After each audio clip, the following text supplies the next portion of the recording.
Hey guys, it's Divyanshu, welcome back to another episode of football daily. और आज की पहली अपडेट और स्टोरी ना थोड़ी सी डिसअपॉइंटिंग है और मैं रेंट करने वाला हूँ कसम से। अब देखो, टू बी वेरी ऑनेस्ट, तुमसे को छुपाया तो है नहीं कभी फुटबॉल में। गुस्सा तो यार खून तो बहुत खोलता है जब क्रिस्टियानो रोनाल्डो के बारे में बुरा बुरा कहता है। लेकिन आज की अगर हम स्टोरी की बात करें तो यहाँ पर मेसी के बारे में किसी एक प्लेयर ने और एक तरीके से आप कह सकते हो कि एंटिटी ने, my idol is Cristiano Ronaldo, और सबको पता है। लेकिन I have the every inch of respect for Lionel Messi. मेरे लिए भाई मेसी और रोनाल्डो दोनों गोट है और इनके बारे में बकवास करना like it's very easy plus. लेकिन गुस्सा भी यार कभी कभार आता है जब इसमें लॉजिक नहीं होता। अब देखो यार, ये चीज़ किसी पे छुपी हुई नहीं है कि अगर हम अपने दोनों गोट की बकरों की बात करें तो यहाँ पर रोनाल्डो कि अगर यूनाइटेड के साथ सिचुएशन कॉम्प्लिकेटेड है तो सिचुएशन मेसी और पीएसजी के बीच भी काफ़ी ज़्यादा कॉम्प्लिकेटेड है। बस थोड़ा उधर ना ओवर पावर हो जाता है वहाँ की फ्रेंच मीडिया से, आप कहते हो ज़िदान एम्बापे वाली स्टोरी से कहीं ना कहीं ज़्यादा होता है। अब देखो यार, होता है यहाँ पर ये है कि अब देखो रियल मैड्रिड वर्सेस पीएसजी वाला मैच हुआ, उसमें भाई मैंने देखो तारीफ करी, सबने इंडियन फुटबॉल में सारे कंटेंट क्रिएटर्स ने तारीफ करी। अब वहाँ पर होता क्या है कि यार एक सीन होता है उस मैच में, अगर आपने वो मैच देखा हुआ तो वहाँ पे एक सीन होता है जब एक प्ले चल रहा होता है, लियोनेल मेसी प्रेस नहीं करता जिसकी वजह से डेनिलो परेरा को यहाँ पर आके इंटरवीन करना पड़ता है और वो ज़बरदस्ती एक येलो कार्ड ले लेता है विनीसियस जूनियर को फाउल करके। अब उस क्लिप में कहीं ना कहीं जो उस टाइम और अभी भी बहुत ज़्यादा वायरल चल रही है, उसमें यहाँ पर इन्होंने डेनिलो परेरा ने लियोनेल मेसी को काफ़ी ज़्यादा एक एग्रेसिव वे में कन्फ्रंट करा। लियोनेल मेसी ने उसकी तरफ देखा और वहाँ पर इग्नोर कर दिया। बात यहाँ पर इतनी सी नहीं थी, बट इसके बाद कहीं ना कहीं ड्रेसिंग रूम में कुछ प्लेयर्स यहाँ पे बताया जा रहे हैं कि पीएसजी के लियोनेल मेसी के लैक ऑफ प्रेसिंग या फिर लैक ऑफ वर्क रेट से काफ़ी ज़्यादा डिसअपॉइंटिंग है। अब इस पर रिसेंटली यार एक फ्रेंच इंटरनेशनल और पीएसजी के फॉर्मर विंगर ने यहाँ पर एक कमेंट किया है कि भाई Lionel Messi is actually a burden to this PSG team and this Mauricio Pochettino side. I mean like सुन मेरे भाई भड़वे, सुन तेरे मैंने चेक करा इसका ट्रांसफर मार्केट पे, इसके 45 गोल है। आई मीन लाइक तेरे 45 गोल को भी अगर मैं डबल कर दूं ना तो उससे ज़्यादा लियोनेल मेसी 2012 में गोल मार चुका है। तेरे पूरे करियर की मैं बात कर रहा हूँ, ठीक है ना। पता है प्रॉब्लम यहाँ पर ये होती है कि देखो, मेरे को लगता है कि अगर केमिस्ट्री नहीं बनी है ना तो इधर इट इज़ बिकॉज की पोचेटिनो की टैक्टिक्स लियोनेल मेसी के सस्टेन नहीं कर सकती, या फिर कहीं ना कहीं जो इन्वायरमेंट बार्सिलोना में लियोनेल मेसी को दिया जाता था, जो फ्रीडम उसको क्रिएटिविटी की दी जाती थी ना, वो कहीं ना कहीं काफ़ी ज़्यादा रिस्ट्रिक्ट हो जाती है इस पीएसजी की टीम में। अब उसका ब्लेम देखो, इट इज़ वेरी डिबेटेबल कि एम्बापे है कि नेमार है, लेकिन यहाँ पर ब्लेम सिर्फ आप लियोनेल मेसी को डाल सकते। पता है एक चीज़ मेरे को बहुत ज़्यादा दिमाग खराब हुई, रियल मैड्रिड वर्सेस पीएसजी में लीग क्विप ने लियोनेल मेसी को 10 आउट ऑफ 3 रेटिंग दी है उसने 10 में से 3 रेटिंग। भाई ठीक है, उसने पेनल्टी मिस करी है, लेकिन अगर देखो एज अ रोनाल्डो फैन मैं ये सब कह रहा हूँ तो मतलब समझ सकते हो ना कि यार मतलब अगर एज अ मेसी फैन है तो आपको खुद कितना ज़्यादा बुरा लग रहा होगा। तो डू लेट मी नो, अगर आप मेसी फैन है तो मेसी ओपी हो जाना चाहिए, और अगर रोनाल्डो के फैन है तो रोनाल्डो ओपी जरूर हो जाना चाहिए वही कमेंट सेक्शन में। लेकिन इसी के साथ यार अब बात करते हैं यहाँ पर डेविड ऑनस्टीन की एक काफ़ी बड़ी और काफ़ी ब्रेकिंग रिपोर्ट ने, जो एक्चुअली में आउट ऑफ नो वेयर आई और कंसिडरिंग द सिचुएशन यहाँ पे स्पर्स वर्सेस सिटी के मैच के बाद, वो होती है हैरी केन की ट्रांसफर मार्केट में अवेलेबिलिटी को लेकर। अब डेविड ऑनस्टीन ने अपनी रिपोर्ट के हिसाब से ये बताया कि जो पिछले समर हमने देखा था हैरी केन के लेकर इतना बड़ा बवाल था, उसमें कहीं ना कहीं यहाँ पर वो जो उफान पे थी ना ओशन, वो अब ठहर गया है, मामला ठंडा है। लेकिन कहीं ना कहीं अब यहाँ पर टॉटनहम हॉटस्पर कॉन्ट्रैक्ट रिन्यूअल को लेके यहाँ पर कुछ बड़ा नहीं करने वाली है। अगर यहाँ पर कॉन्ट्रैक्ट रिन्यूअल की बात होगी तो सबसे पहले यहाँ पर जो पहला कदम होगा वो होने वाला है यहाँ पर हैरी केन का। यानी कि आने वाले समर ट्रांसफर विंडो में अगर हैरी केन चाहे तो वो, अगर वो चाहेगा तो ही यहाँ पर स्पर्स और हैरी केन में कॉन्ट्रैक्ट रिन्यूअल की बात होगी, otherwise it won't be happening. अब इसके रिगार्डिंग ना सीन यहाँ पर ये है कि मैनचेस्टर यूनाइटेड भी देखो हमेशा से इंटरेस्टेड है हैरी केन में। हालांकि ये सबको पता है कि मैनचेस्टर सिटी थी जिसके रिगार्डिंग भी बहुत बड़ा अपडेट है, लेकिन यूनाइटेड के साथ ना प्रॉब्लम ये है कि यूनाइटेड को अगर इसकी अवेलेबिलिटी पता चली तो यूनाइटेड यहाँ पर कहीं ना कहीं ऑल इन जा सकता है फॉर हैरी केन, क्योंकि देखो एडिसन कवानी, मेसन ग्रीनवुड और यहाँ पे कहीं ना कहीं एंथनी मार्शल, तीनों स्ट्राइकर नहीं है तो रोनाल्डो के साथ एक टॉप अप स्ट्राइकर, तो Ronaldo and Harry Kane is a bang on, और रोनाल्डो और हैरी केन तो आउट ऑफ द वर्ल्ड हो जाएगा। लेकिन जो बोर्ड है वो यहाँ पर काफ़ी ज़्यादा स्प्लिट है, क्योंकि again they are very confuse कि उनको डेक्लन राइस में इन्वेस्ट करना चाहिए या फिर उनको हैरी केन में इन्वेस्ट करना चाहिए। बाकी डू लेट मी नो कि आपके हिसाब से आप यहाँ पर डेक्लन राइस को ज़्यादा प्रायोरिटाइज करोगे या फिर हैरी केन को। लेकिन अगर बात करें जो सबसे बड़ा पोटेंशियल शूटर हो सकता है हैरी केन के लिए, और वो है यहाँ पर मैनचेस्टर सिटी। अब रिसेंटली यार इस मैच के बाद ही बहुत ही ग्राउंड ब्रेकिंग रिपोर्ट आई थी कि इस समय बोर्ड रूम में ना थोड़ा स्प्लिट हो गया है कि सेंटर फॉरवर्ड की पोजीशन पे मैनचेस्टर सिटी ऑल आउट किसके लिए जाए, या वो हैरी केन के लिए जाए या फिर अर्लिंग ब्राउट हालांड के जाए। अब देखो ये सब तो ख्याली पुलाव है ये सब तो हम स्ट्रॉबेरी वर्ल्ड की बात कर रहे हैं, लेकिन अगर सही बात है डैनियल लेवी का स्टैंड अभी तक बदला नहीं है। लेकिन इसके रिगार्डिंग यार सीन यहाँ पर ये हुआ है कि अगर 2025 तक का, if I am not wrong, कि यहाँ पर कॉन्ट्रैक्ट जो हैरी केन का है, अगर यहाँ पर मतलब एक तरीके से 1-2 साल और यहाँ पर टिकाया जाता है, इस समर कुछ नहीं होता, तो हैरी केन एक्चुअली में उसके बाद ट्रांसफ़र के लिए मतलब वो अगर कोई स्पर्स चाहेगी ना कि चलो इस पर कैश इन कर लेते हैं, जैसे अभी लिवरपूल में हम देख रहे हैं कि सादियो माने, साला और रॉबर्टो फर्मिनो के सिर्फ 1.5 साल बचे हैं। ऐसी सिचुएशन में पता है हैरी केन क्या करेगा? हैरी केन कहेगा नहीं मुझे अब ट्रांसफर नहीं करना, मैं अब एज अ फ्री एजेंट जाऊंगा। तो ये एक बड़ा एक ट्रिकी सिचुएशन है जो कि इस समय स्पर्स और हैरी केन में। लेकिन इसी के साथ अब बात करते हैं यहाँ पर रियल मैड्रिड से। 2 प्रीमियर लीग के one of the biggest superstar शायद से रियल मैड्रिड में आने वाले टाइम में मूव कर सकते हैं। पहला होने वाला है यहाँ पर मैनचेस्टर यूनाइटेड के नंबर 8 पॉल पोग्बा। अब पोग्बा के रिगार्डिंग ना यहाँ पे देखो, आपको याद होगा शुरुआत में मैंने आपको बताया था कि रियल मैड्रिड और जो मिनो रायोला का जो एजेंट प्लेयर है ग्रेवनबर्ग फ्रॉम एएक्स, उसके बीच में यहाँ पे मीटिंग हुई है।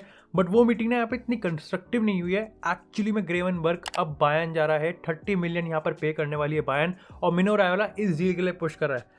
अब ये कहीं ना कहीं हमको लीव कर देता है एज अ मैड्रिड कि हम यहाँ पर काफ़ी कंफ्यूज हो गए हैं। अब now we have player as a Tchouameni या फिर हम पॉल पोग्बा। अब पॉल पोग्बा को लेकर ना रियल मैड्रिड का बोर्ड इस समय काफ़ी ज़्यादा बटा हुआ है, यानी कि आधे लोग कह रहे हैं कि हाँ भाई Paul Pogba is going to be a blast, और आधे लोग कह रहे हैं कि नहीं पॉल पोग्बा ना फर्दर हमको थोड़ा सा नीचे ले आएगा, थोड़ा पीछे ले आएगा, और उससे ज़्यादा बेटर है कि हम चुआमेनी या फिर किसी और प्लेयर को ले सकते हैं।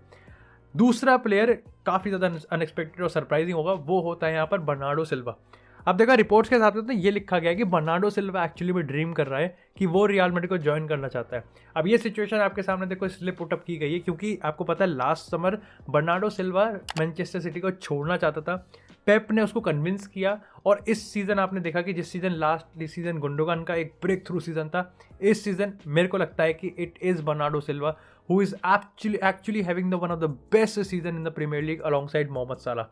लेकिन जो कॉन्ट्रैक्ट 2025 तक का है, अगर रियल मैड्रिड जाती है बर्नार्डो सिल्वा के लिए, तो जो प्राइस टैग होगा ना वो रजनीकांत सर की सैलरी से भी बहुत ज़्यादा बड़ा होगा। मैं पता है मेरे को कोई सेंस नहीं बना, बट ठीक है, मैं पता नहीं कि हरभजन सिंह के हिसाब से बोल दिया मैंने। लेकिन एक्चुअली में सीन यहाँ पर देखो ये है कि 2025 तक का कॉन्ट्रैक्ट है। पहली बात तो ये है कि सिटी को हाइप अप वो ब्रश नहीं करेगी, इसको कॉन्ट्रैक्ट रिन्यू करो। प्लस अगर रियल मैड्रिड की तरफ वापस आते हैं तो आपको पता है कि येस वो बर्नार्डो सिल्वा को ना एज अ टोनी क्रूज का रिप्लेसमेंट देखते हैं, जो कि मेरे को लगता है कि ठीक है, इट्स गुड। और टोनी क्रूज का रिप्लेसमेंट भी देखते हैं, क्योंकि आपको पता है आने वाले साल में टोनी क्रूज का भी बहुत बड़ा रिप्लेसमेंट हमको चाहिए। ये मेरे को लगता है कि इस समर नहीं होगा, आने वाले समर की मैं देखो कह नहीं सकता। और आने वाले समर में देखो आपको मैं बताता हूँ, एक और ऐसा प्लेयर है मैनचेस्टर सिटी से, और वो है केविन डी ब्रुयने, जो बहुत बहुत ज़्यादा रूमर्ड होगा। और इन 2 प्लेयर्स के लिए मेरे को लगता है कि yes Real Madrid is definitely going to be a club, but not this summer. भाई एम्बापे हालांड पे हमारा बहुत बड़ा टारगेट है। लेकिन इसी के साथ अब बात करते हैं यहाँ पर कार्लो एंसेलोटी की, क्योंकि यहाँ पर थोड़ी सी डिसअपॉइंटिंग है।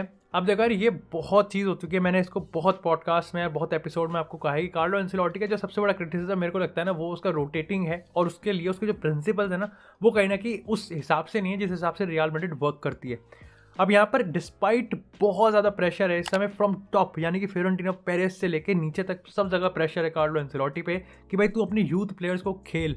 लेकिन कार्लो एंसेलोटी भाई इस चीज़ को अभी तक तो नहीं किया, और आगे भी कहीं ना कहीं रिपोर्ट्स के हिसाब से वो इस चीज़ को नहीं करेगा। और इस चीज़ का पीछे का मतलब ये है कि कार्लो एंसेलोटी बिलीव करता है कि रियल मैड्रिड को जितना बम्पर सक्सेस मिली है ना, वो कहीं ना कहीं इस स्टार्टिंग 11 से ही है। और ऐसे में अगर वो ज़्यादा रोटेट करेगा, यानी कि Camavinga, Valverde, Eden Hazard, Gareth Bale, इन जैसे प्लेयर्स को, मेन तो कामाविंगा, वाल्वर्डे है because they are very young, लेकिन अगर वो रोटेट करेगा तो वो कहीं ना कहीं रिजल्ट नहीं निकाल पाएगा।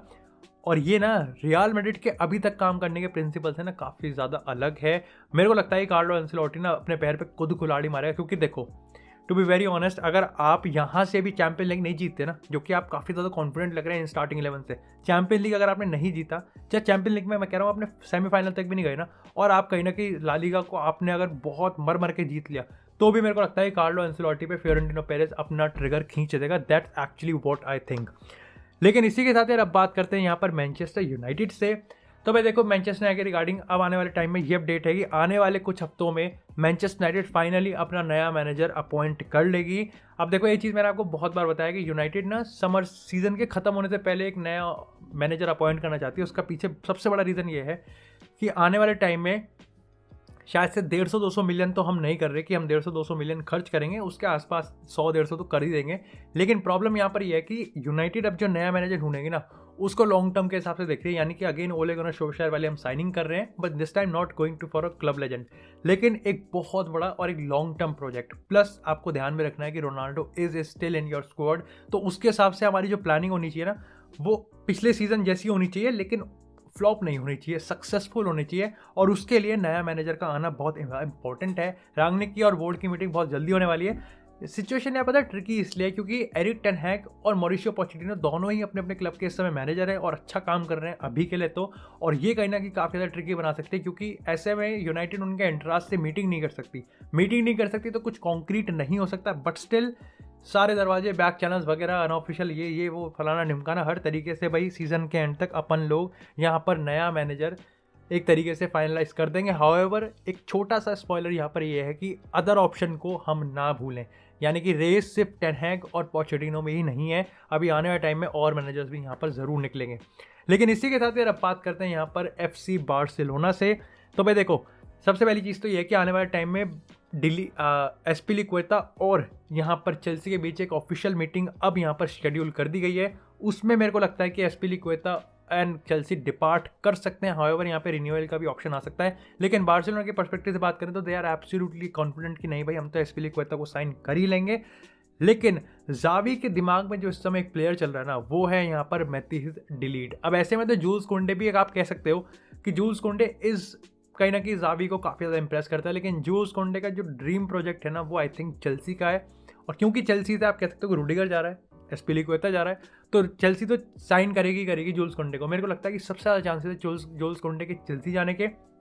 ऐसे में डिलीट इज़ द प्लेयर जो कि बार्सिलोना टैब्स रखती है। बाकी डू लेट मी नो कि आपको क्या लगता है कि कहीं ना कहीं डिलीट जैसा एक बड़ा प्रोफाइल 80-100 के आसपास की बात कर रहे हैं और अर्लिंग ब्राउट हालैंड क्या बार्सिलोना में एक साथ आ सकता है। तो do let me know in the comment section, और FC बार्सा OP हो जाना चाहिए कमेंट सेक्शन में। बाकी that's it for this episode guys. I hope आपको एपिसोड पसंद आया। एपिसोड को लाइक करें, चैनल को सब्सक्राइब करें। आपको इसी तरह फुटबॉल से रिलेटेड एक्सक्लूसिव कंटेंट चैनल पर मिलता रहेगा। तब तक के लिए stay tuned, stay safe and I will see you in next episode.